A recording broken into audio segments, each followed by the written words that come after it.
Hello and welcome back after our Easter holidays. I thought I'd set up a video to show you how to access Microsoft Teams for all of the classes that I teach.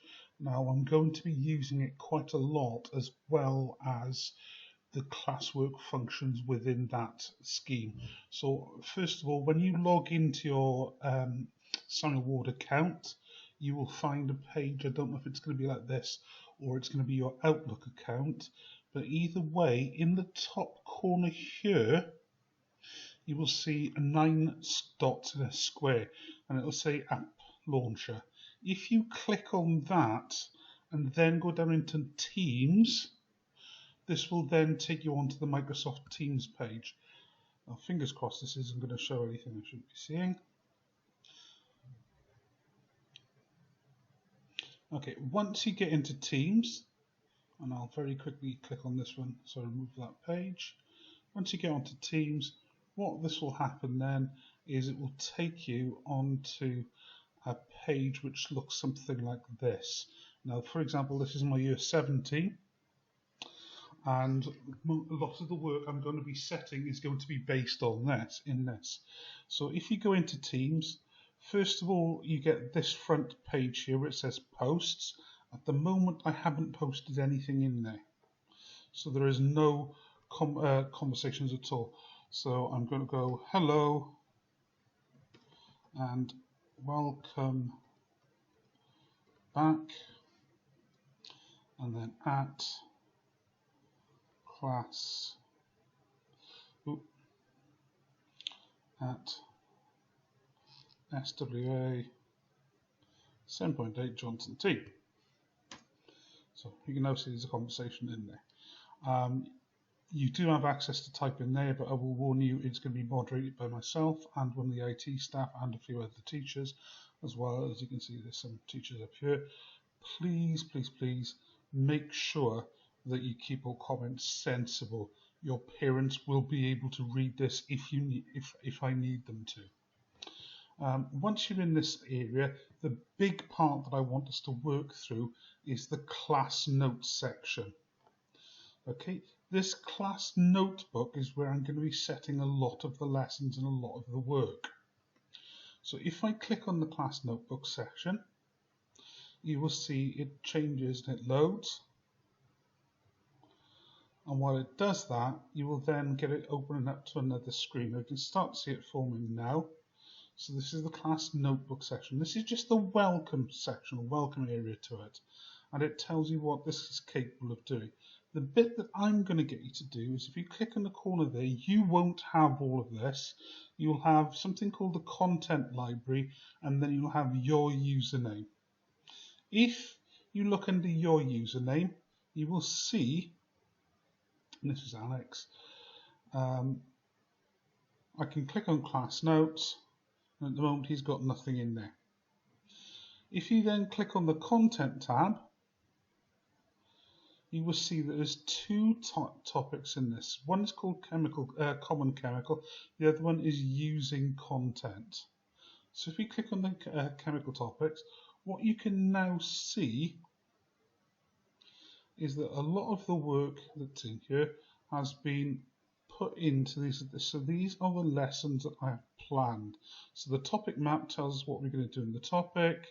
There is something here called the prior knowledge test, which you can see is a new document, and it's on something called Microsoft Forms. So you click on that, you can fill this in, and you can answer in by naming and clicking on the box.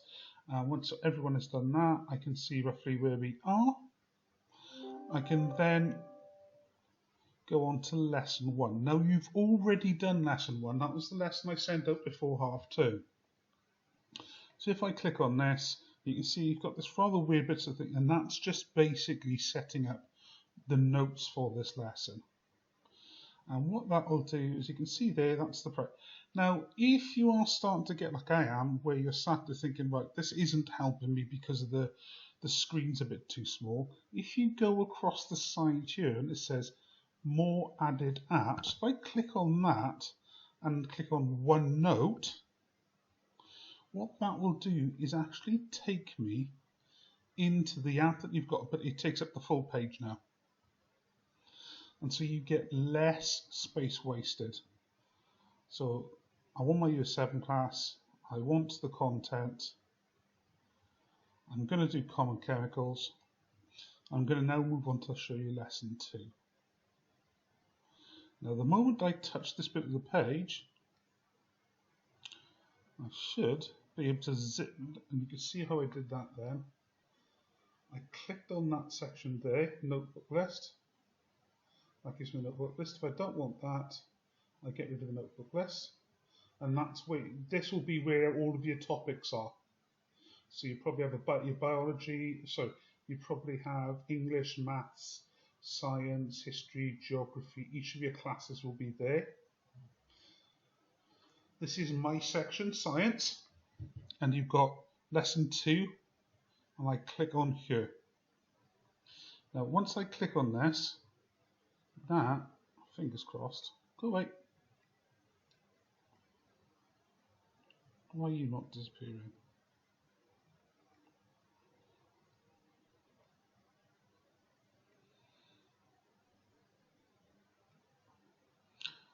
Okay, it's been a bit of a pain in the neck now, but this is where we should be doing our notes.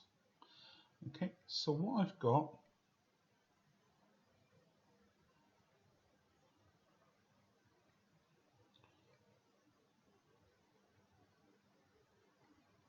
just hit hide all. What I've got now is your notes for this lesson. So lesson 2, got a little bit, you've got your do now task. Now this do now task is the reason why I've used this program. The do now task is literally, you can go, right, what is a pH scale? Click on there and I can type my answer in. I can answer that question, I can click on there and type the answer in. This bit you won't be able to edit because this is your questions. You can edit if you want. I don't think you can edit it. Or if you're not allowed to edit here, you just click there and you can type your own answers in. Number 1, number 1, and so on, and so on. So it's just a nice way you can type your answer straight to this and I can see what you've written. So I've got some notes there and I've got some explanation of what's going on. I've got, then as you scroll down, you've got a picture of the periodic table. This here then, it says use the periodic table in your planners or PTAB, it's a website. The moment I click that, it will take me to a website program. So that will take me on a link. So if I click on that, bang, straight to a website. This is the website. So this will tell you, answer the questions that you can answer here. So the questions go, what is the chemical symbol for? And it's got 1 point, so it'll give you the answers. Now there are quite a few questions in there. You might need to scroll this down. As you can see, you can scroll this down to answer the questions.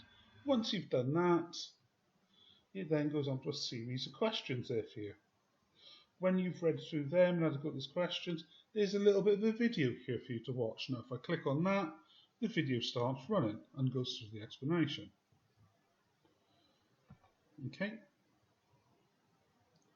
Once you've watched that and the other videos, you can then have a go at answering the questions here.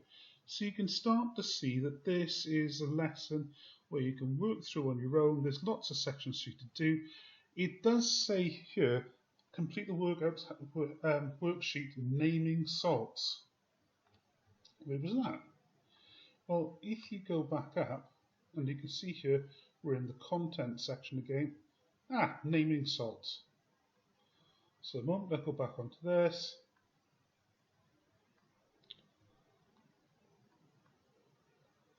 I can straight away hide the content again. Hide all. You can see here that you've got the worksheet for you to do.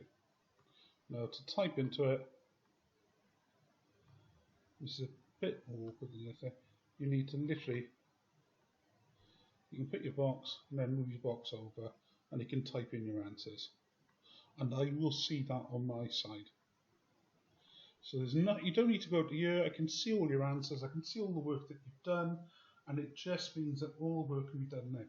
If we then go back to the piece of work that I'd originally set you, so this is lesson 2. Let's close hide all again. Hide all to get rid of those pages. We're now back here. If I scroll down through and look at all the work, you can see that this is quite a bit of work. Now these are the answers. These are the answers to question 1 from the do now task. From the do now task, which I started off at the beginning of the lesson with. So all of this is your lesson. You can see there are spaces to put your answers, there's spaces to put your comment. You can see that as a teacher I can give you stickers to say that you've done the work and you've done well. I can actually view it and look at the work that you've got and what you've done, and fingers crossed that will then allow me to show you the work you're doing. Once you've done this, there are other tasks in there. Basically each one of these lessons should take or be the equivalent of a week's worth of lessons. So think lesson 1 from now until next Wednesday. Lesson 2, Wednesday to the following Wednesday. Some of them are much longer, some of them are a little bit shorter. Some of them will require you to do practicals at home. They are linked into the documents. So, for example, lesson 3 is on rusting. So if I go into lesson 3, start off with the do now task. Introductory notes on rusting. What is rusting? I've then got a bit of a recourse questions about chemical equations. I've then got information about setting up your practical and what it should look like and how you should record it. There is also then a video here of a slightly different way of setting it up. That will also work perfectly as well. Then this sheet is for you to plan your practical and you fill the box in. My phone is doing my head in, I do apologise. Once you've done that, you can see then checking your understanding if you understood. So that practical, you can do at home and it'll take, so that will be week 2 and so on. That's what I'm hoping to show you.